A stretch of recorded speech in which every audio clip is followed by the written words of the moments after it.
Muddadii burburka Soomaaliya waxaa soo gaaray dib u dhac xooggan oo waxaa hoos u dhacay wax soo saarkii iyo dhoofintii mooska.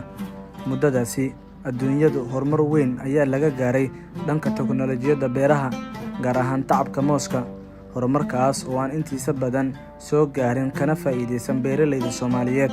Sanadkii 2017, mashruuca GEL oo kaashanaya Wasaaradda Beeraha Soomaaliya ayaa 20 beeraley Soomaaliyeed ah tababar ugu qaaday dalka Costa Rica oo ay ku soo baranayeen farsamooyinka casriga ah ee tacabka mooska, laga bilaabo abuurka, marxaladda kobcinta iyo daryeelka, soo goynta, kaydinta iyo farsamooyin kale oo la xiriira soo saaridda moos badqaba, tayo sarena leh.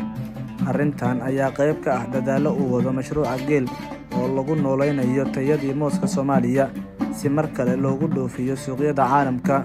2019, beeraleyda oo dhaqan galinaya aqoonta Costa Rica ayaa u jihaystay soo saaridda moos buuxin kara halbeegyada caalamiga ah si loogu dhoofiyo adduunka.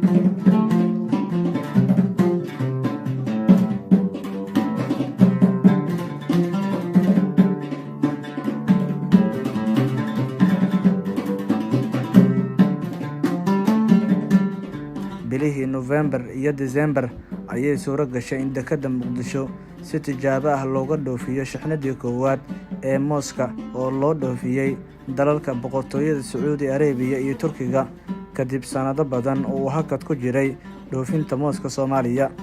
Arrintan waxaa suuro geliyey beeraleyda oo garab dhaqaale iyo taageero farsamo ka helaya mashruuca GEL iyo Wasaaradda Beeraha Soomaaliya. Dhowaan ayay ahayd markii uu howlgalay shaybaarka bacriminta unugyada mooska oo ay hirgelisay shirkadda Filsan oo taageero ka helaysa mashruuca GEL. Shaybaarkan ayaa wax weyn ka bedeli doona hannaankii abuurka iyo weliba tayada iyo tirada mooska Soomaaliya.